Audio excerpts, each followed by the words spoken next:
ஹெகின்னு சொல்லி பார்த்தீங்கன்னா ஒரு மிகப்பெரியான போதவர் இறந்துட்டார். அவர் தான் விசுவாச போதனைக்கு வித்திட்டவர்.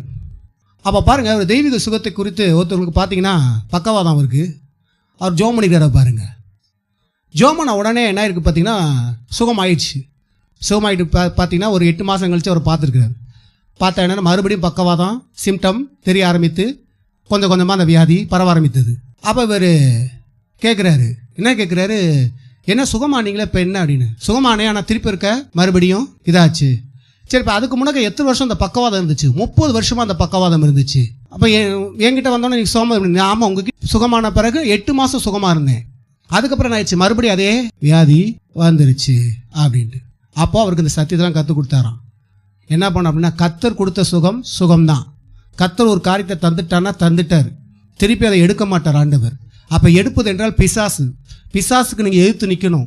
நீங்கள் மறுபடி கர்த்தருடைய வார்த்தையை என்ன பண்ணணும், பற்றி பிடிக்கணும். கர்த்தருடைய வார்த்தையை நம்பணும். உங்கள் விசுவாசத்தை அந்த வார்த்தையில் வைக்கணும். நீங்கள் என்ன உணர்றீங்கன்றதெல்லாம் வைக்கவே வைக்காதீங்க. உங்களுக்கு வலி வேதனை கொடுக்க மாதிரி இருந்தால் அது பிசாசு.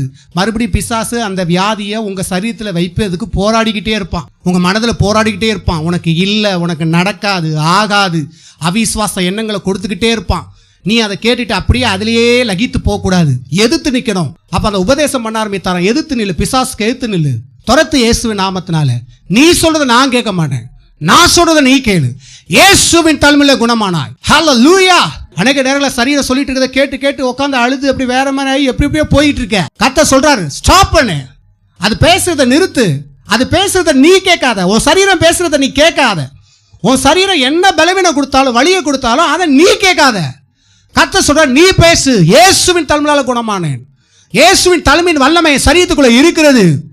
பேசு இயேசுவின் நாமத்தில். அப்போ சொல்லி ஜெபம் பண்ணும்போது மறுபடியும் சுகமாகி இன்னும் பல வருஷமாக வியாதி இல்லாமல் இருந்தாராம்.